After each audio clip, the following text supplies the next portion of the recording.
ప్రభునందు ప్రియమైన వారులారా, గత ధ్యానాన్ని మనము క్లుప్తంగా జ్ఞాపకం చేసుకున్నట్లయితే క్రైస్తవ సంఘం యోగ్యమైనదిగా, మెప్పు పొందవలసినదిగా ఉండాలి అని మనం తెలుసుకున్నాం. సంఘం అంటే విశ్వాసుల సమూహమే కదా.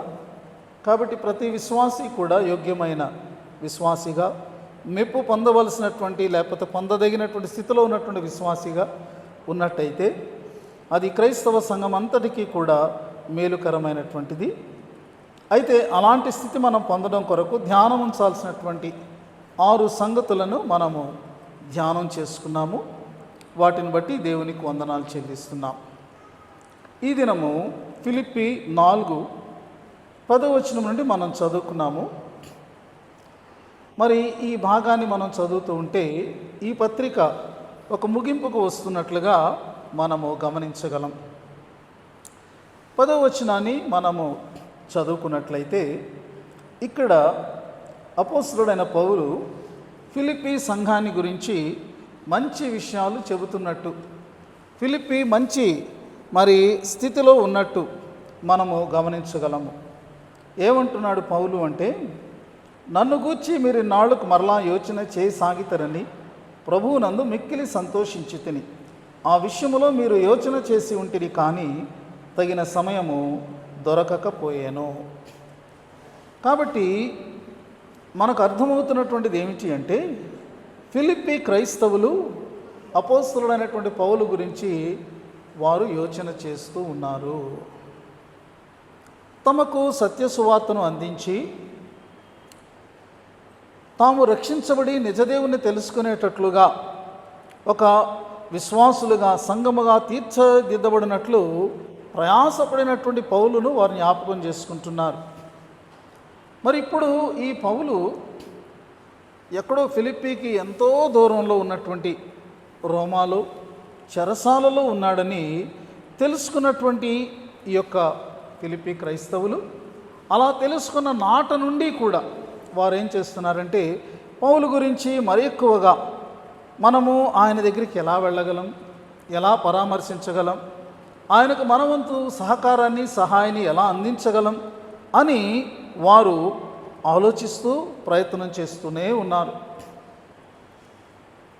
అయితే మరి వారికి ఇంతకాలము కూడా వారు ప్రయత్నం చేస్తున్నారు, కానీ వీలు కలగలేదు. ఆ యోచన కార్యరూపం దాల్చడానికి చూడండి ఇంతకాలం పట్టింది. పౌలు అంటున్నాడు కదా, మరి మీరు ఇన్నాళ్ళకు మరలా యోచన చేయి సాగితరని ప్రభువునందు మిక్కిలి సంతోషించితరు. అంటే అట్లీస్ట్ ఇప్పుడన్నా నా గురించి ఆలోచిస్తున్నారనే భావం కాదు అక్కడ. దాని కంటిన్యూషన్ మనం చూస్తే మీరు ఆలోచన చేస్తూ ఉన్నారు, అయితే మీ ఆలోచన ఇప్పటికీ కార్యరూపం దాల్చింది అని అంటూ ఉన్నాడు. చాలాసార్లు మనం కష్టంలో పడినప్పుడు మనము ఆప్తులు అనుకున్న వాళ్ళు కానీ, లేకపోతే మన స్నేహితులు అనుకున్న వాళ్ళు కానీ, మన ఆపదలో వెంటనే వారు మనకు సహాయం చేయకపోతే, స్పందించకపోతే మనం ఏం చేస్తామంటే చాలా వ్యసన పడుతూ ఉంటాం. నాకు ఇంత కష్టం వచ్చినా సరే నన్ను పలకరించలేదు, నా దగ్గరికి రావలేదు, నా సహాయం చేయలేదని నింద వేసే, నిష్ఠూరం చేసేటటువంటి మాటలు మనము చాలా వింటూ ఉంటాం. అపోస్తలుడైన పౌలుని చూడండి, పౌలు ఈ సంఘం మీద ఏ విధమైనటువంటి నిందను వేయలేదు, ఏ నిష్ఠూరపు మాటలు ఆయన పలుకలేదు, వారిని గురించి ఆయన వ్యసనపడలేదు. ఇప్పుడు గుర్తొచ్చానా నేను, ఎంత కష్టపడ్డాను మీ గురించి అనేటటువంటి మాటలు లేవండి. ప్రభువునందు పౌలు సంతోషించాడు. అందుకే 10వ అంటాడు, ప్రభువునందు మిక్కిలి సంతోషించి తిని అని అంటూ ఉన్నాడు. పౌలు దగ్గర నుంచి మనము నేర్చుకోగలిగినటువంటి ఒక మంచి సంగతి ఇదేనండి. ఎవరైనా మనకు సహాయం చేసినప్పుడు మరి ఒకవేళ వాళ్ళు సహాయం చేయాలి అని అనుకోవచ్చు, పరిస్థితులు కుదరకపోవచ్చు, ఆలస్యం అవ్వచ్చు. ఆ సహాయాన్ని బట్టి మనము వారికి మనం థ్యాంక్స్ చెప్పాలి, వారిని బట్టి సంతోషించాలి తప్ప నిందకు, నిష్ఠూరానికి మనము తావిచ్చినట్లయితే ఎవరైతే మనకు సహాయం చేయాలనుకున్నారో వారి యొక్క మనసు విరిగిపోతుంది అని మనం అర్థం చేసుకోవాలి. ఫిలిప్పీ సంఘం అపోస్తలుడైనటువంటి పౌలు ఎడల మరి వారు ఇప్పుడు కూడా శ్రద్ధ వహిస్తున్నారని పౌలు అంటున్నాడు. అంటే ముందు వహించారా? ఖచ్చితంగా వహించారు. ఆయన యొక్క పరిచర్యలోనూ పౌలు ఎదుర్కొనినటువంటి ప్రతి విధమైనటువంటి పరిస్థితుల్లోనూ వీరు పాలివారై ఉన్నారని పౌలు సాక్ష్యం ఇచ్చాడు. ఆ సాక్ష్యాన్ని గురించి మనము మొదటి అధ్యాయంలో మనం ఒకసారి మరలా చదువుకోవచ్చు. మొదటి అధ్యాయంలోనికి మనం వెళ్ళినప్పుడు 3వ వచనం ఆరంభంలో ఏమంటున్నాడు? మొదటి దినము నుండి ఇది వరకు సువార్త విషయంలో మీరు నాతో పాలివారై ఉన్నారు. అంటే వారు పౌలు వారికి పరిచయం అయిన నాటి నుండి, వారు యేసుక్రీస్తు నిజమైన దేవుడని తెలుసుకున్న నాటి నుండి వారు ఏం చేశారంటే పౌలుతో వారు పాలివారుగా ఉంటున్నారు. పౌలు ప్రకటించే సువార్త విషయంలో అతనితో పాటు వారు ఆయన వెనుక ఉండి సహకరిస్తూ ఉన్నటువంటి వారుగా ఉన్నారు. అంత మాత్రమేనా?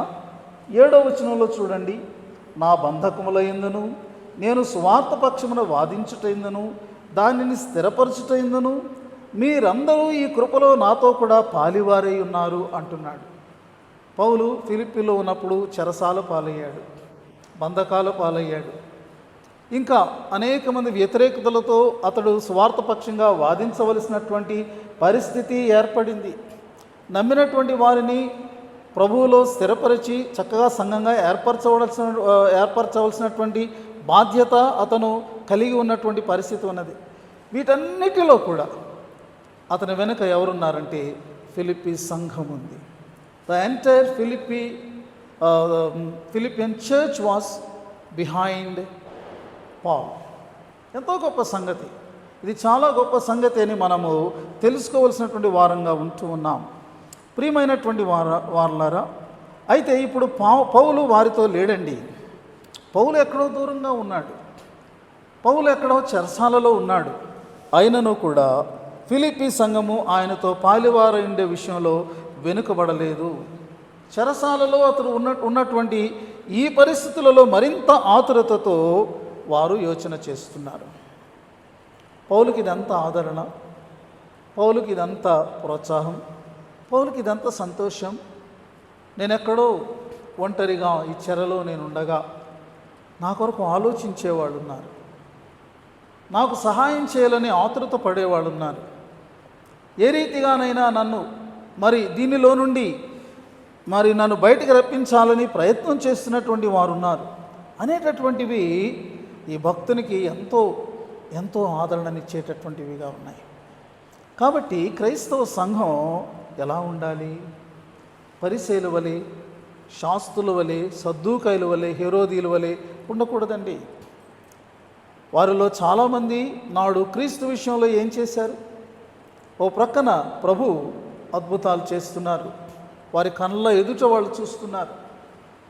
ఆయన చాలా గొప్ప పరలోక మర్మాలను, దేవుని యొక్క విషయాలను చాలా వివరంగా ఆయన తెలియచేస్తుంటే వింటున్నటువంటి ప్రజలైతే ఆశ్చర్యపోతున్నారు ఆయన బోధకు.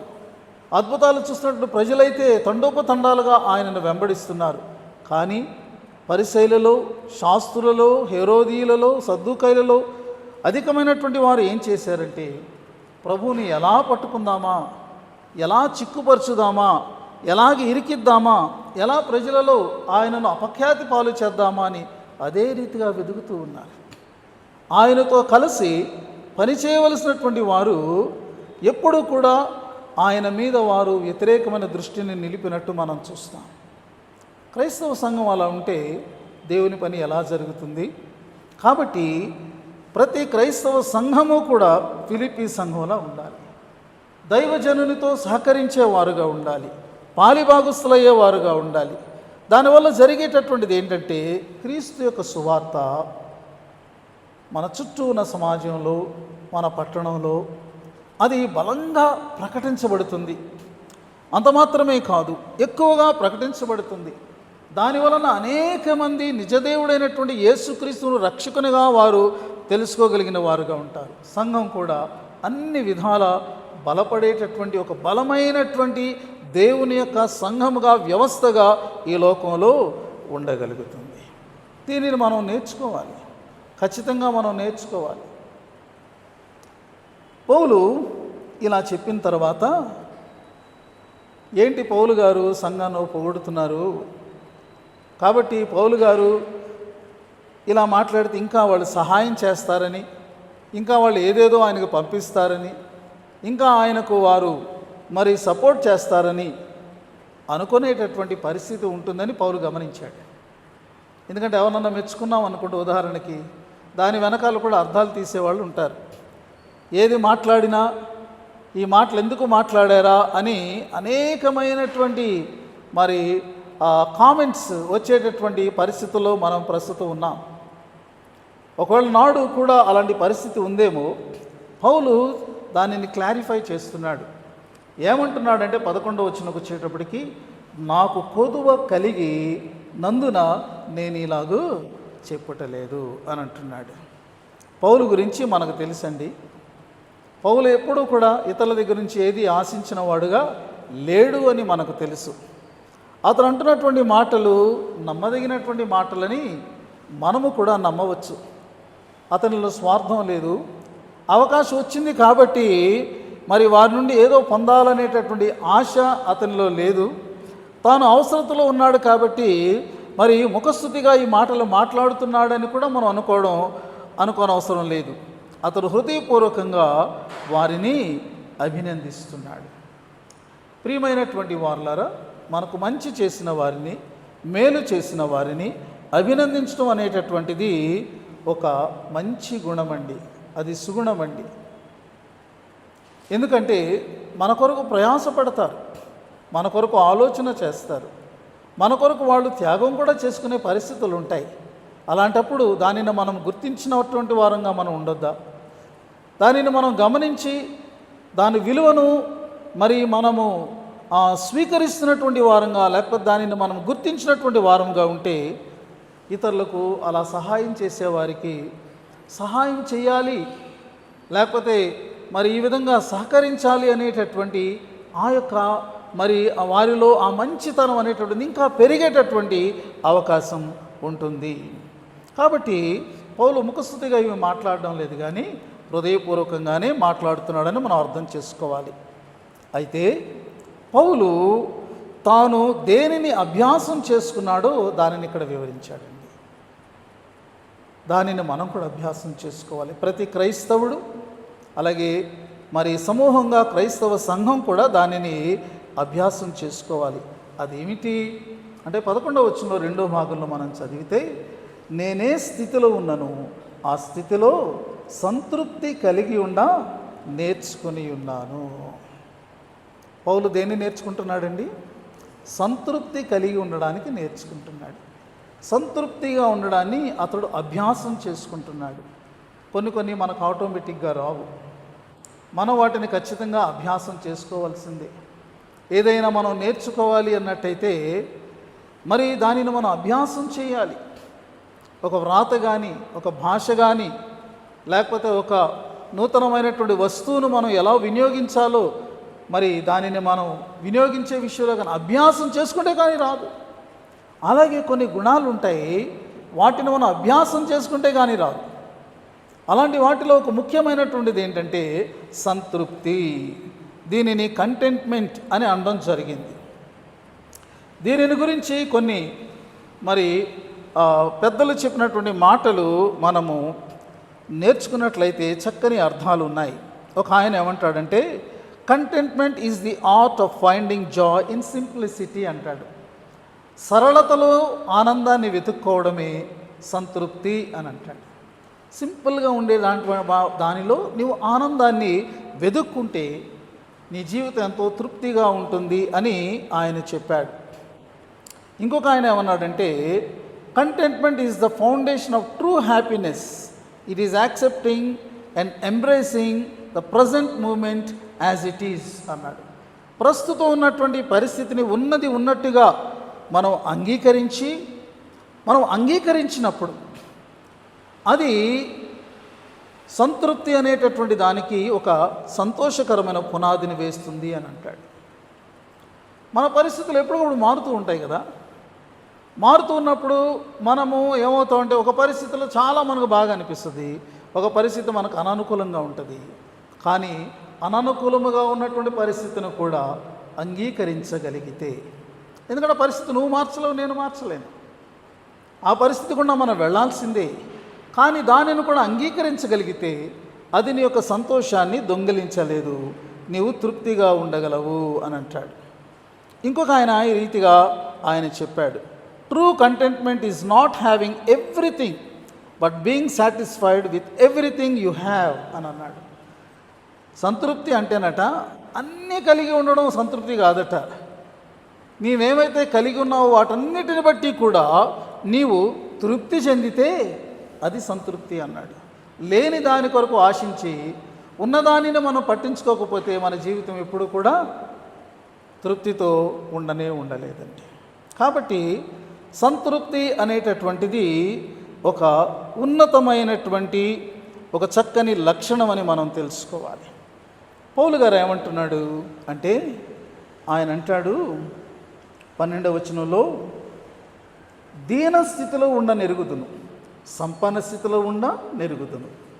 అలాగే ఇంకా క్రిందకు వెళితే, కడుపు నిండి ఉండుటకును ఆకలి గొనియుండుటకును నేను నేర్చుకున్నాను, సమృద్ధి కలిగి ఉండుటకును లేమిలో ఉండుటకును నేర్చుకుని ఉన్నాను. చూసారా, అంటే ఏదో పేదరికమే మాట్లాడట్లా, లేమిలో ఎలా ఉండాలో ఆ పరిస్థితికి ఎలా అడ్జస్ట్ అవ్వాలో నేను అడ్జస్ట్ అవుతున్నా. ఒకవేళ సంపన్న స్థితి నాకు కలిగింది అనుకోండి, ఆ స్థితిలో ఎలా ఉండాలో దానికి నేను అడ్జస్ట్ అవ్వగలుగుతున్నా. ఆకలిగా ఉందనుకోండి, ఆ ఆకలిని ఎలా భరించాలో నేను దానికి తగినట్టుగా నా మనసును నేను మనసును మళ్ళించుకుంటున్నాను. కడుపు నిండి ఉన్నా మరి అంత నాకు కడుపు నిండి ఉండే పరిస్థితి ఉందనుకోండి, అప్పుడు కూడా దానికి నేను అడ్జస్ట్ అవుతున్నాను. ఇంకా ఏమంటున్నాడు, లేమిలో ఉండడానికి నేను అడ్జస్ట్ అవుతున్నాను, అదే సమయంలో సమృద్ధి కలిగి ఉండడానికి నేను అడ్జస్ట్ అవుతున్నాను, చెరసాలలో ఉండడానికి నేను నేర్చుకుంటున్నాను, ఫ్రీగా స్వేచ్ఛగా ఉండడానికి నేను నేర్చుకుంటున్నాను అంటున్నాడు కదా. ఎంత నేర్పు కావాలండి దీనికి. మనకు కలిమి ఉన్నప్పుడు చాలా హ్యాపీ, లేమి ఉన్నప్పుడు చాలా సాడ్, కడుపు నిండి ఉన్నప్పుడు అబ్బా మనలాంటి ఇంకా తిరిగి ఉండదు అనమాట, ఆకలిగా ఉన్నప్పుడు అంతా కోల్పోయినటువంటి ఫీలింగ్. సో ఈ యొక్క సర్కమ్స్టెన్సెస్ మనలను మరి అటు ఇటుగా అవి మనల్ని కదిలించేవిగా ఉండేటటువంటి పరిస్థితి ఉన్నది. అందుకనే మనకు సామాన్యమైనటువంటి మరి జనబాహుళ్యంలో కూడా ఉన్నటువంటి పదజాలాన్ని మనం జ్ఞాపకం చేసుకుంటే, కలిమి లేములు కదా మనం వింటాం కదా, కలిమి లేములు కావిడి కుండలు. కాబట్టి అంటే అవి ఉంటాయి, దానికి అడ్జస్ట్ అవ్వాలి అని జనబాహుళ్యంలో కూడా మనం మాటలు వింటాం. అలాగే కష్ట సుఖాలు, కష్టము ఉంటుంది, సుఖము కూడా ఉంటుంది. ఇది జీవితంలో సామాన్యమని మనం తెలుసుకోవాలి. సంతోషం ఉంటుంది, దుఃఖం కూడా ఉంటుంది. రెండు పరిస్థితులను కూడా మనము మరి యాక్సెప్ట్ చేయాలి అనేటటువంటి విషయాలు మనం నేర్చుకుంటున్నాం. పౌలైతే వీటిని తన వ్యక్తిగత జీవితంలో అతను అభ్యాసం చేసుకుంటున్నాడు, నేర్చుకుంటూ ఉన్నాడట. సంతృప్తి వలన కలిగేటటువంటి లాభాలు ఏంటంటే, మనం ఎన్నో సమస్యల్లో చిక్కుల్లో పడకుండా ఈ యొక్క సంతృప్తి అనేటటువంటి మనల్ని కాపాడేటటువంటిదిగా ఉన్నది. మనం కలిగి ఉన్న దానిని బట్టి, మనకున్న పరిస్థితిని బట్టి మనం దానిని యాక్సెప్ట్ చేయగలిగినప్పుడు. రెండవది ఏంటంటే, సంతృప్తి మనం కలిగి ఉన్నప్పుడు సంబంధాలు తెగిపోకుండా, సంబంధ బాంధవ్యాలు దూరమైపోకుండా సంతృప్తి అనేటటువంటి ఇది వాటిని పట్టి ఉంచేటటువంటిదిగా ఉన్నది. మూడవది ఏంటంటే, అన్ని పరిస్థితుల్లో కూడా సంతృప్తిని మనం కలిగి ఉంటే, అన్ని పరిస్థితుల్లో కూడా మనం నిలదొక్కుని నిలబడడానికి ఈ యొక్క సంతృప్తి అనేటటువంటిది మనకు దోహదకారిగా ఉంటుంది. ప్రియమైనటువంటి వారులారా, దీనస్థితిలో పౌలు ఉన్నప్పుడు, ఆకలి కొని ఉన్నప్పుడు, లేమి కలిగి ఉన్నప్పుడు, చెరసాలలో ఉన్నప్పుడు పౌలు ఫిర్యాదు చేయలేదండి, వ్యసన పడలేదండి, అతడు సణగలేదు, గొణగలేదు, చింతకు కృంగుదలకు అతడు తావును ఇవ్వలేదు. ఆ పరిస్థితులకు తన మనసును అతడు మరి అడ్జస్ట్ చేసుకున్నాడు. అలాగే అతడు సంపన్న స్థితిలో ఉన్నప్పుడు, కడుపు నిండి ఉన్నటువంటి పరిస్థితి ఉన్నప్పుడు, సమృద్ధి కలిగి ఉన్నప్పుడు, స్వేచ్ఛగా ఉన్నప్పుడు ఆ స్థితిని బట్టి అతడు ఉప్పొంగిపోలేదు, అతిశయపడలేదు, విర్రవీగిపోలేదు. ఆ పరిస్థితుల్లో కూడా అతడు బ్యాలెన్స్డ్గా, సంతృప్తిని కలిగి ఉన్నటువంటి వాడుగా అతడు ఉన్నాడు. ఇవన్నీ ఎందుకొరకు అంటే సువార్త కొరకండి, క్రీస్తు కొరకు, క్రీస్తు విశ్వాసిగా జీవించడం కొరకు. ఈ పరిస్థితులన్నింటిలో కూడా అతడు అనుగుణంగా ఉన్నట్లు మనము నేర్చుకుంటూ ఉన్నాము. ప్రియమైనటువంటి వారులారా, వీటిని మనం నేర్చుకోగలమా? వీటిని మన జీవితంలో మనము అభ్యాసం చేసుకుని వాటిని మనము మన శక్తితో వాటిని మనం పొందగలమా? చాలా కష్టమైన విషయం. మనం ఉన్నటువంటి ఈ యొక్క శరీరం కానీ, మన చుట్టూ ఉన్న లోకం కానీ చాలా త్వరగా ఆకర్షణకు లోనయ్యేటటువంటిదిగా ఉంది. అందుకనే లోకంలో ఉన్నదంతా 3 మాటల్లో చెప్పారు. ఏం చెప్పారండి? శరీరాశ, నేత్రాశ, జీవపడంబం. అన్ని ఆశలే. కన్ను చూచింది కావాలంటది, శరీరం చూచింది అనుభవించాలని అనుకుంటుంది. అలాగే మన యొక్క జీవము తను కలిగి ఉన్న పరిస్థితిని బట్టి అది డంబంగా ఉండాలని అనుకుంటుంది. అంత ఆశే. ఇలాంటి ఆశలను మనం ఏ రీతిగా అధిగమించగలం? ఎందుకంటే ఇది లోకములో ఉన్నటువంటిదట, లోకములో ఉన్నదంతా ఇదేనట, ఈ లోకమును దాని ఆశయు గతించిపోవునట. వాక్యంలో చాలా క్లియర్గా వ్రాయబడి ఉన్నది. ఇవి లేకుండా ఎలా ఉండగలరండి అని ఎవరిని ఎదురు ప్రశ్న వేస్తారు. కలిగి ఉండు, కాకపోతే ఆ లోకంతో పాటు నువ్వు కూడా కొట్టుకుపోతావని మనం వాక్యం జవాబిస్తుంది. అయితే ఒకటి మనం తెలుసుకోవాలి, ఏంటంటే మనముగా వీటిని మనము కలిగి ఉండలేము. ప్రియమైనటువంటి వాళ్ళరా, యేసు ప్రభు వారు కూడా ఈ మాటలు చెప్పినప్పుడు మనం జ్ఞాపకం చేసుకోవాలి. అదేంటంటే, ఏమి తిందుమా, ఏమి త్రాగుదుమా, ఏమి ధరించుకుందుమా అని మనము ఆలోచించకూడదా? ఆలోచించాలి, కానీ చింతపడకూడదు కదండి. ఆలోచించడానికి చింతపడడానికి డిఫరెన్స్ ఉంది. ఎందుకంటే వాటిని మనం సమకూర్చుకోకపోతే మనం ఎలా జీవించగలం? కాకపోతే అయ్యో నాకు ఉంటాయో ఉండవో, నేను పొందుతానో లేదో అని మనము దాని గురించి యాంగ్జైటీ కానీ వర్రీ కానీ మనం చెందవలసిన అవసరత లేదు అని యేసుప్రభు వారు చెప్పారు కదా. ఆయన ఎందుకలా చెప్పారు అంటే దానికి రీజన్ చెప్పారు. ఇదిగో నీకు ప్రాణమునిచ్చినటువంటి వాడు, ఆ ప్రాణం నిలబడాలంటే ఆహారం కావాలని ఆయనకి తెలీదా? నీకు ప్రాణాన్నే ఇచ్చినటువంటి వాడు నీకు ఆహారాన్ని ఇవ్వగలడు కదా. అలాగే నీకు దేహాన్ని ఇచ్చినటువంటి వాడు, ఆ దేహానికి వస్త్రం అవసరం అని ఆయనకి తెలీదా? దేహాన్నే ఇచ్చినటువంటి వాడు వస్త్రాన్ని ఇవ్వలేడా అని యేసుప్రభు వారు ప్రశ్నలు వేస్తూ ఉన్నారు. ప్రియమైనటువంటి వారులారా, ఇలాంటి సంతృప్తి మనం కలిగి ఉండాలి అన్నట్లయితే మనలో ఒక ఆత్మఫలం అనేటటువంటిది బాగా ఫలించాలి. ఆత్మఫలం పేరేంటంటే ఆశ నిగ్రహము కదండి. ఆత్మఫలం ఏమనగా అని గలతీలో వ్రాస్తూ పౌలు ప్రేమ దగ్గర మొదలుపెట్టాడు, ఆశా నిగ్రహం దగ్గర ముగించాడు. లాస్ట్ మాట చాలా ఇంపార్టెంట్ అవుతుంది కదా, ఆశా నిగ్రహం. ప్రేమ గురించి మనం ఎక్కువ మాట్లాడుకుంటాం కదా, ఆశా నిగ్రహం గురించి కూడా ఈక్వల్లీ ఇంపార్టెంట్. అది ప్రేమ ఎంత ప్రాముఖ్యమైనదో ఒక విశ్వాసి ఆశా నిగ్రహాన్ని కలిగి ఉండడం కూడా అంతే ప్రాముఖ్యం. మనకేది అవసరమో అంతే.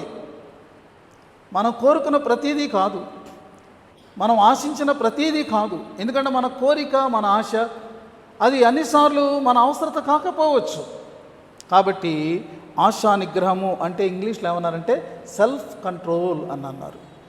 నిన్ను నీవు నీ స్వాధీనమందు ఉంచుకునేటటువంటి ఒక శక్తి, నీ మనస్సును నీ స్వాధీనమందు ఉంచుకునే శక్తి. ఆ శక్తిని ఎవరిస్తారు? పరిశుద్ధాత్మ దేవుడిస్తాడు. లోకస్తుల్లో ఆశా నిగ్రహం ఉండదండి. వాళ్ళు పొదుపు చేస్తున్నామని అనుకుంటారు, కానీ అనవసరమైనటువంటి వాటికి అనేకమైన ఖర్చులు పెడుతూ ఉంటారు. క్రైస్తవుడు అలా ఉండేటటువంటి వ్యక్తి కాదు. పౌలు తిమోతికి వ్రాస్తూ ఆయన భక్తిని గురించి మాట్లాడుతున్నప్పుడు ఏం మాట్లాడాడో ఒక మాట మనం చూద్దాం. 2వ పత్రికలో ఆ మొదటి పత్రికలో మనం గమనించినట్లయితే 6వ అధ్యాయంలో 6వ వచనంలో ఈ మాట వ్రాయబడి ఉంది. చూడండి, 1 తిమోతి 6:6. సంతుష్టి సహితమైన దైవభక్తి గొప్ప లాభ సాధనమై ఉన్నది. అంటే భక్తికి ఏది జోడించాలి? తృప్తిని జోడించాలి. సంతుష్టి అంటే సంతృప్తి అని అర్థం. ప్రియమైనటువంటి వాళ్ళారా, చాలామంది భక్తి కలిగి ఉంటారు, కానీ వారు సంతుష్టి సహితమైన భక్తిని కలిగి ఉండరు. ఏంటి వీళ్ళు ఎంత భక్తిగా ఉన్నా, ఎంత ప్రార్థన చేస్తున్నా, ఎంత ఆరాధనకు వెళ్తున్నా, వీరి జీవితంలో ఇంకా ఏదో కోల్పోయినట్టుగానే ఉన్నారు, ఏమీ లేనట్టుగానే ఉన్నారు అని మనము కొంతమందిని చూసి ఆశ్చర్యపోతూ ఉంటాం. ఎందుకు అలాగా? భక్తి ఉంది, ప్రార్థన చేస్తున్నారు, ఆలయానికి వెళ్తున్నారు, అంతా ఉంది, ఇదంతా భక్తి. కానీ వారి జీవితాలకు ఆ భక్తికి ప్లస్గా తృప్తి అనేటటువంటిది లేదు. నీవెంతో భక్తి చేయి, సంతుష్టి లేకపోతే, నీ మనసు సంతుష్టిగా లేకపోతే ఆ భక్తి వల్ల ప్రయోజనం ఉండదు అని చాలా ఖచ్చితంగా మరి పౌలు భక్తుడు తెలియచేస్తూ క్రింద ఎందుకు అలా చెప్పాడో ఆయన తెలియచేస్తున్నాడు. ఆయన ఏమంటాడంటే, మనం ఈ లోకంలోనికి ఏమీ తేలేదు, దీనిలోనిది ఏమీ తీసుకొని పోలేము, కాగా అన్నవస్త్రములు గలవారమై యుండి వాటితో తృప్తి పొంది యుందము. ధనవంతులకు అపేక్షించేవారు శోధనలోను, ఉరిలోను, అవివేకయుక్తములను, హానికరములైన అనేక దురాశలలోనూ పడుదురు. అటువి మనుషులను నష్టములోను నాశనములోను ముంచివేయను. ఎందుకనగా ధనాపేక్ష సమస్తమైన క్రీడలకు మూలము. కొందరు దానిని ఆశించి విశ్వాసం నుండి తొలగిపోయి నానా బాధలతో తమ్మును తామే, చూసారా, తమ్మును తామే పొడుచుకొనిరి అంట. అంటే సెల్ఫ్ డిస్ట్రక్షన్, సెల్ఫ్ కంట్రోల్ లేకపోతే ఏమవుతుందండి? సెల్ఫ్ డిస్ట్రక్షన్ అనేది వస్తుంది. తమ్మును తాము ఎవరు వాళ్ళని పడవలేదట. ఈ యొక్క వివేకయుక్తములైనటువంటి యొక్క ఆశలు, మరి యొక్క కోరికలు ఏం చేసినవి అంటే వారి భక్తిని అవి పాడు చేసినవి. వీళ్ళంతా భక్తి కలిగినటువంటి వాళ్ళే, కానీ ప్రక్కనే ధనాపేక్ష వాళ్ళలో ఉంది. ధనాపేక్ష మాత్రమే కాదు, ఏ అపేక్ష అయినా సరే అది మన భక్తిని పాడు చేసేటటువంటిదిగా ఉంటుంది అని మనం తెలుసుకోవాలి. అందుచేత పౌలు మరి పరిశుద్ధాత్మ గురించి మాట్లాడుతూ తన 2వ పత్రికలో 1వ అధ్యాయంలో ఆయన ఏమంటాడంటే 7వ వచనంలో, దేవుడు మనకు శక్తియు ప్రేమయు ఇంద్రియ నిగ్రహము గల ఆత్మనే ఇచ్చెను. చూసారా, దేవుడు మనకిచ్చిన పరిశుద్ధాత్మ మనలో ప్రేమను అధికము చేసేటటువంటి వారుగా ఉన్నారు. మనలను శక్తివంతులుగా తీర్చిదిద్దేటటువంటి వారుగా ఉన్నారు. మనలను మనము ఏ శోధనలో పడిపోకుండా, ఏ విధమైనటువంటి మరి ఆ దుష్ట ఆకర్షణలో మనం పడిపోకుండా, ఏ నాశనంలో మనం పడిపోకుండా మనల్ని మనం ఆపుకొని కాపాడుకోగలిగేటటువంటి ఆ ఇంద్రియ నిగ్రహాన్ని పరిశుద్ధాత్మ ఇస్తాడు. అందుచేత మనం ఏమని కోరుకోవాలి? మన అనుదిన ప్రార్థనలో, పరిశుద్ధాత్మదేవా మీరు నాతో ఉండి అన్ని విషయాల్లో కూడా నేను మరి ఆత్మ నిగ్రహాన్ని లేకపోతే మరి ఆశా నిగ్రహాన్ని కలిగి ఉండే వ్యక్తిగా నన్ను తీర్చిదిద్దండి. పౌలు తన యొక్క జీవిత మరి సాక్ష్యాన్ని ఆయన ఇక్కడ తెలియచేస్తూ అంటున్నాడు, నేను చాలా గొప్ప అపోస్తులను కాబట్టి, నాకు చాలా జ్ఞానం ఉంది కాబట్టి, నేను ఎన్ని విషయాలు మీకు చెప్పగలుగుతున్నాను కాబట్టి నేను ఇలా ఉంటున్నాను, నేను సంతృప్తి కలిగి ఉండగలుగుతున్నాను అని అతడు ఒక గొప్పగా చెప్పలేదు. కానండి, అతడు ఏమంటున్నాడో మనం చూస్తే మనకు చాలా సంతోషం కలుగుద్ది, మనకు ప్రేరణ కలుగుద్ది.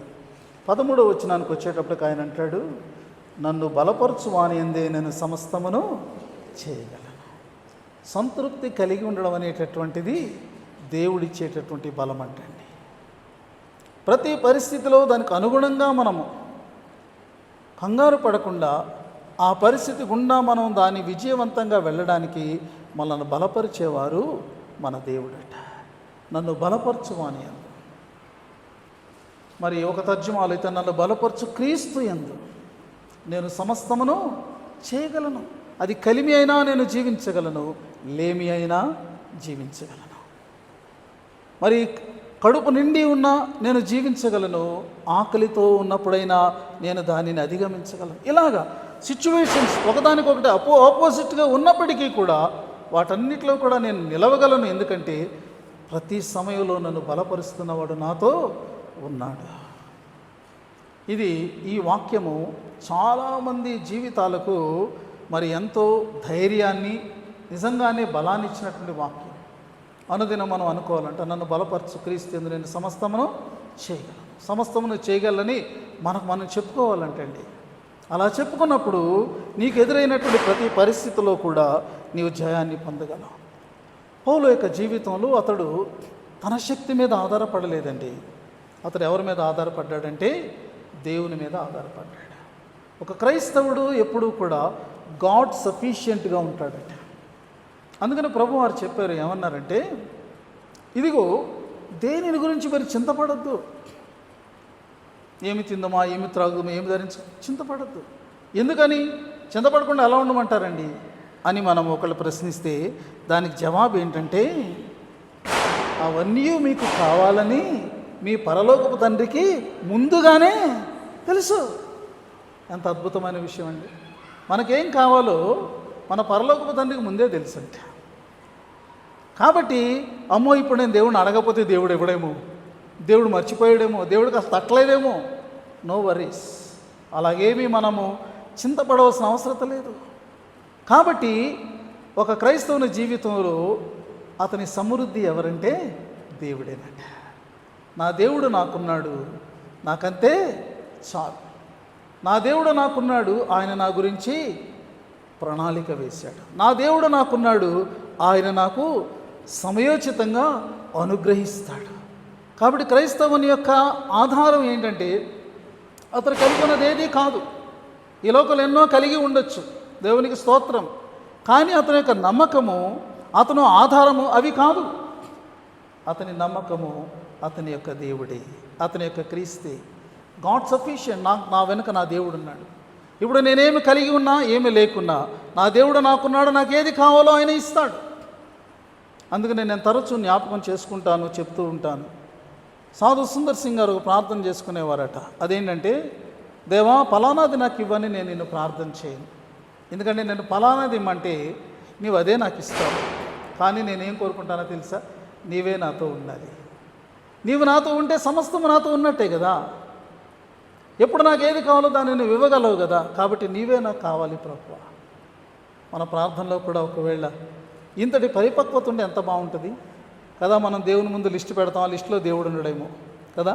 ఇది కావాలి ప్రభు, అది కావాలి నాయన, నీ ఎందుకు విశ్వాసం ఉంచుతున్నాను అన్నీ చెప్తాం, కానీ నువ్వు కావాలి ప్రభు అని మనం ప్రార్థన చేస్తామా? కాబట్టి పౌలు జీవితంలో మనం నేర్చుకుంటున్నాం. ఏదో ఆశించి ఫిలిప్పీ సంగమా నేను మిమ్మల్ని ఇలా ప్రశంసించడం లేదు. నేను ఆల్రెడీ ఒక అభ్యాసాన్ని నేను నేర్చుకున్నాను. అదేంటంటే, ఏ స్థితిలో అయినా కానీ నేను సంతృప్తి కలిగి ఉన్నా నేర్చుకుని ఉన్నాను.